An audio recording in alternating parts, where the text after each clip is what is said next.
Hello and welcome to our absolute totes favourite event ever! That's right, honey, this is the Triathlon and it's brand new for the 2021 Makeshift Marblympics, and we're so excited to bring it to you that we're running out of breath! Yeah, so the Triathlon, 3 events in 1. Our marbles will start off with cycling. Unfortunately, we couldn't quite get a marble to balance on a bicycle, so instead they'll be driving some quadcicles. Then it's on to the second leg of the race, though of course marbles don't have legs, so it's just a straight old roll. Then the final part of the race will be a swim in water. In Heat 1 we've got the Netherlands driving that fluorescent orange Fiesta Rally, Colombia in that yellow Dodge Ram pickup, Brazil in that green 69 Camaro, and Tanzania in the blue Ford Transit. Would you believe it is the Transit that gets off to the better start? But it's a dodgy transition, and that allows Netherlands to take the lead in the middle part of the race. Tanzania continues to struggle, and that allows Brazil into second and Colombia into third. But they're challenging in the water though. Colombia takes second place, Brazil take it back, but Colombia haven't given up. And they managed to see off a late surge from Tanzania as well, and they finish second. So Colombia advance to the semi-finals along with Netherlands, who take the win. Brazil so close to finishing second, but in the end finished last. Heat 2 we've got Uzbekistan in the Pagani Huayra, Vietnam in the Dodge Charger, Canada in the Matchbox made in China, and finally Germany in another Dodge Ram pickup.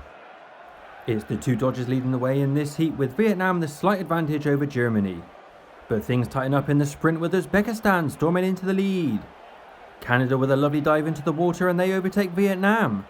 Things are still pretty tight though, Germany catching up as well. But Uzbekistan and Canada manage this race perfectly and see things out and see themselves through to the semi-finals.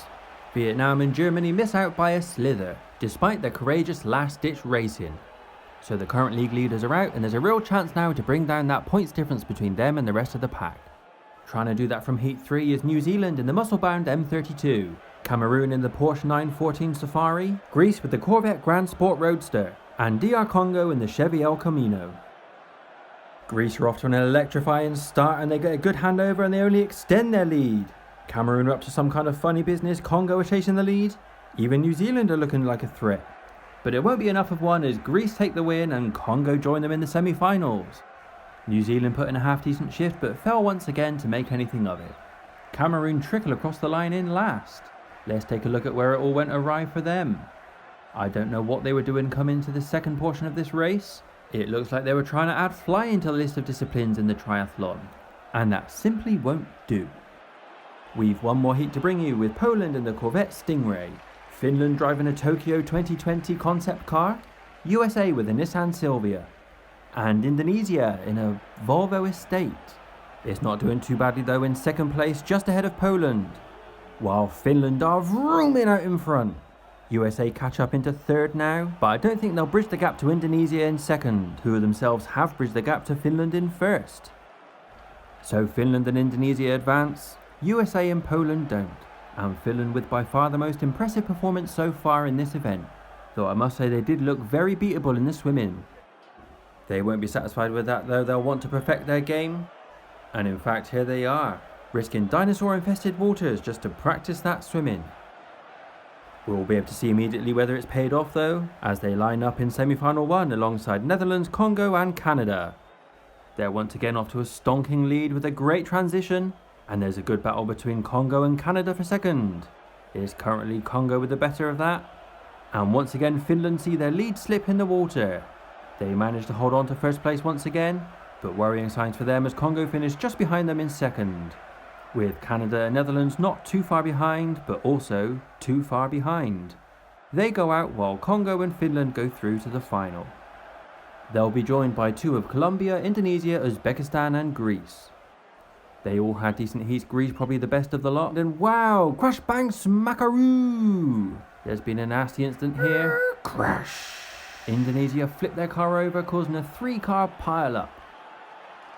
The race will have to be postponed while the stewards clear the debris, make sure that everyone's okay, and take the cars for any repairs they might need.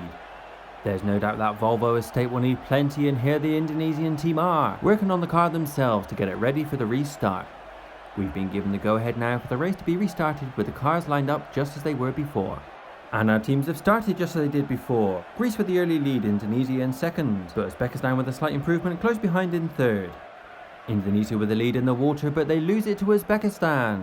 Greece sneak into their slipstream and they get past Indonesia as well. So Indonesia, having fought so hard to recover and get back into this race, even leading it at one point, end up losing out right in the dying moments to Uzbekistan and Greece. I've also been told that apparently Colombia were in this race as well.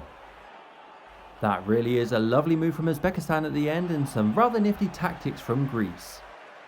It'll be interesting to see if they can replicate that going into the final, and whether that might help them get the better of Finland, who surely go into this race as the favourites. However, all four of these have shown some moments of real brilliance.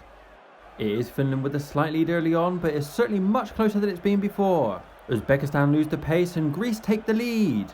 It's really tightening up now, and Congo with a fantastic dive into the water. They take the lead with Greece in second now. That's bad news for Finland, but their swimming practice seems to be paying off. Even Uzbekistan got themselves back in it in the end there, although it wasn't quite enough. And before we show you the final results, although I think you probably know what they are, we're just going to build the tension by viewing a few highlights from that final race. It all came down to this finish line drama, and a little freeze frame should give us the confirmation of the result, that indeed Finland did manage to fight their way back to second just ahead of Greece. But the win goes to the Democratic Republic of Congo. Congo, Finland, Greece, Uzbekistan. So congratulations, for the second event in a row, the gold medal goes to Democratic Republic of Congo. Second place in the silver medal to the reigning champions Finland, and a first medal of these games for Greece with the bronze. Here's a rundown of the points won by the top 8, some of which are very important for those currently languishing at the bottom of the table. And this is how it affects the table overall. Congo with another big jump up to second, after 3 consecutive medals, the last 2 of which have been gold. They're now just 4 points behind the leaders Germany. Finland move up into the top 6, and Vietnam return to the bottom of the table. If you feel like your team needs a little bit of support, then leave a message in the comment section, and we'd love to read some of them out to cheer on your team in our upcoming videos. But for now, ta-ta!